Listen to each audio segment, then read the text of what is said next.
Hi అండి, నమస్తే. నేను వేద. ఈ పండుని ఏమంటారో మీలో ఎంతమందికి తెలుసని నాకు కామెంట్ చేయండి. ఈ పండు అయితే ఇప్పుడు ఈ సీజన్లోనే దొరుకుతుందండి. ఇది చూడటానికైతే ఇలా ఉంటుంది, కానీ మనం కొనేటప్పుడు మాత్రం కొమ్మలతో సహా అంటే ఆకులతో సహా దొరుకుతుందనమాట. ఇది బెంగళూరులో మనకి ఈ సీజన్లో దొరుకుతుందండి. చాలా మంచిదన్నమాట. ఈ పండు ఒలిచి తినాలండి. దీని లోపలైతే చూడండి, ఇదిగోండి ఈ విధంగా అయితే ఉంటుందన్నమాట. చాలా టేస్టీగా ఉంటుందండి, చాలా జ్యూసీగా కూడా ఉంటుంది.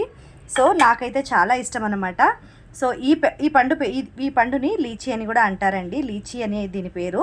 సో ఒకవేళ మీలో ఎంతమందికి ఈ పండు తెలుసు? అలాగే ఈ పండుని వెయిట్ లాస్ చేసుకునే వాళ్ళు వాడతారనమాట. ఈ పండు వెయిట్ లాస్కి చాలా మంచిది. అలాగే మనకి యూరినరీ ప్రాబ్లం ఎవరికైతే ఉంటుందో వాళ్ళందరికీ కూడా ఈ పండు అనేది చాలా మంచిదండి. అలాగే హార్ట్ని కూడా హెల్తీగా ఉంచడానికి ఈ పండు బాగా హెల్ప్ అవుతుందన్నమాట. సో ఈ పండు తినడం వల్ల చాలా బెనిఫిట్స్ అయితే ఉన్నాయండి. కానీ ఇప్పుడు ఈ సీజన్లోనే దొరుకుతున్నాయి. ఇంకా ఈ నెల మాత్రమే దొరుకుతాయండి ఈ పండ్లన్నీ కూడా. సో ఇక్కడైతే బెంగళూరులో చాలా దొరుకుతున్నాయి అన్నమాట.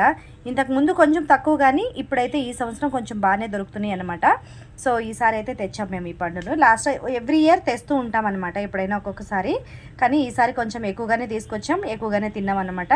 చాలా టేస్టీగా అండ్ చాలా రేర్గా దొరికే పండు అనమాట లీచీ. నాకైతే చాలా ఇష్టం. మరి మీలో ఎంతమందికి ఈ పండు ఇష్టమని నాకు కామెంట్ చేసి చెప్పండి. Keep watching.